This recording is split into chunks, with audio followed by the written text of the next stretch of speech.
Did you guys know I write poetry? I might have mentioned it once. I love poetry. I don't read it enough.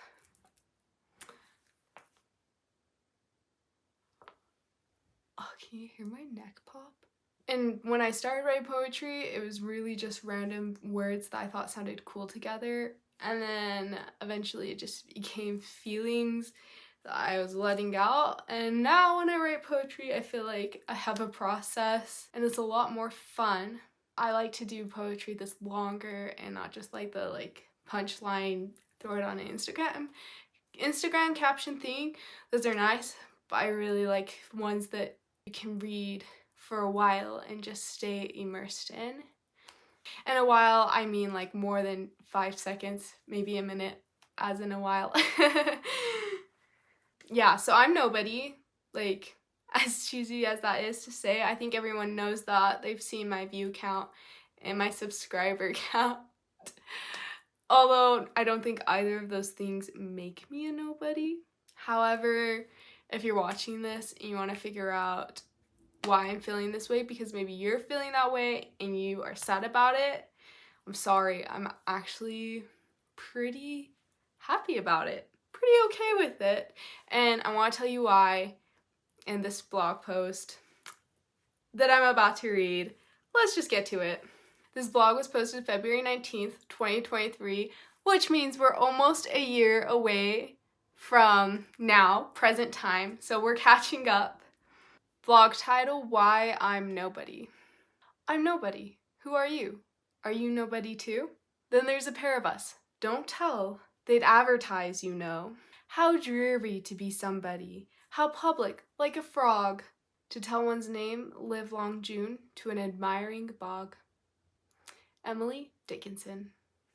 My first poetry night.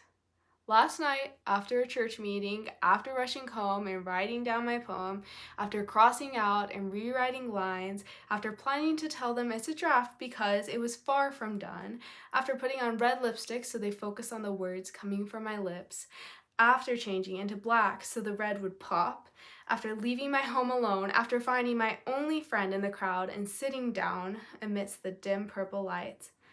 Last night, I went to my first poetry night. I had arrived an hour late, but an hour before it would end. Before more poems were read, my friend strummed his songs on his guitar and sang with another friend of mine his common accompaniment. Accompaniment. I don't know. I needed to get my name on the list of poets and readers. When I found the girl in the short white dress, flowing as free as the singer's words, I told her my name. The pencil placed me into the last block of readers. I didn't let my eyes see where in that block I had landed, but I had an unlucky guess it was near the end. When the time came for me to walk onto the small square, highlighted by yellow lights, I had my introduction rehearsed and planned. I doubted if I should have thought that part through. Shouldn't a poet speak from the heart? At least when saying their name, that should come easy. Oh well, not for me. I told everyone my name and went on with the structured sentences. I said they could follow my Instagram for more of my writings, and if they didn't follow me, all the better. This latter part I felt best about, and at this, people shouted, "No, don't say that!" They thought I had spoken these words against myself, against my worth, or against the good that following me on Instagram would do. However, in quick response, I told them that Dickinson had said something similar. She said that she was nobody. To me, to be nobody is good. I'm not sure that landed any better for them, but I continued on and read my poem, shaking hands and all other nervous tremors that accompany a first-time reader. Although I'll have to wait until the next poetry night to read Dickinson's poem, which I cited earlier, I want to share with you why I prefer to be nobody, what I mean when I say that.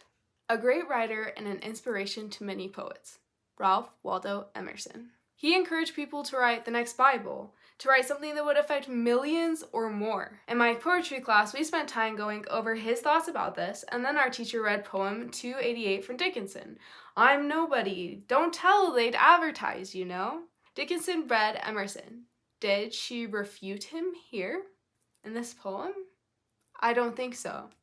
The next Bible writer could be nobody, should be nobody. However, right now, the world gets caught up in the somebodies, the celebrities, the influencers, the YouTubers.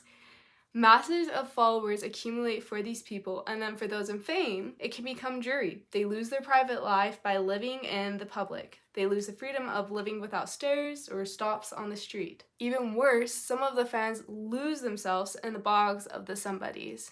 The mass of followers can get stuck in the dirty, murky waters looking at a frog in the public.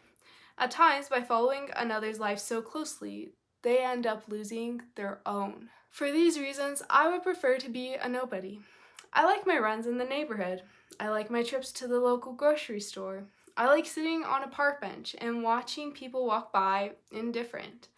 If somehow I became a somebody, I might lose those things. Even more important, I despise the idea that a person could get so invested in me, my writings, and my life that they lose their own. That would defeat the purpose of all I strive for. No.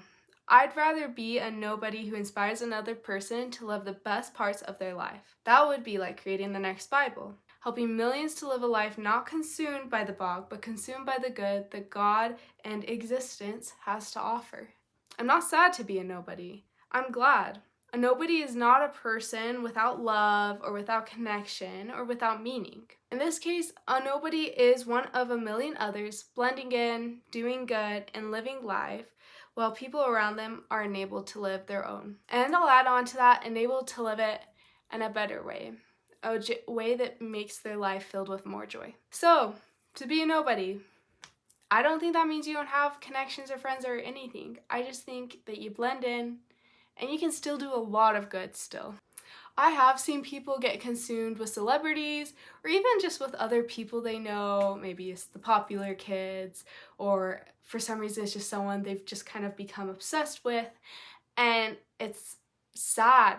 I'm not against being fans of a person. You know, I have my favorite singer and all of that, but I am against following a person so closely, staying so in tune with someone else that you're not in tune with yourself. That you don't have moments that's just you and your thoughts and your experiences. You know, you don't carve space out for self-care anymore because all you're doing is trying to figure out what another person's doing in their life rather than figuring out what you're doing with your life. Here's a very vulnerable moment, but I think if I were ever to gain traction and get a lot of followers and get a lot of views, that would scare me the most. Sure, I would love to help more people, and I hopefully would be helping more people if I have more views and more subscribers. I hope they're not just following me for the sake of following me. I hope what I give would be useful. But I don't want those people to think that I'm living the perfect life or they should mirror my life exactly or anything like that. Because it's better to be a nobody. I think it's a privilege to be able to go out and just go for a stroll. And you lose that when you're a big time actress. Which, don't worry guys, I don't think that's gonna happen for me ever. As always, it's a bit of a ramble, and this is a bit shorter, but if you're nobody, it's probably for the better. You can do a lot of good. The good you do for one person is good for many others because that one person affects many others. Domino effect. Butterfly flaps its wings, ripples the ocean. You know how it goes. One small thing can lead to many great things. And you get the bonus of being to go anywhere and everywhere without everyone drawing to you and stopping you, and yeah. I'm really grateful to have y'all in my life. I appreciate that you watch these, that you let this nobody have a positive influence on you. Also, I'm so grateful that so many of you have commented your thoughts because they've had a positive influence on me. I love when you guys share. Really, thank you so much.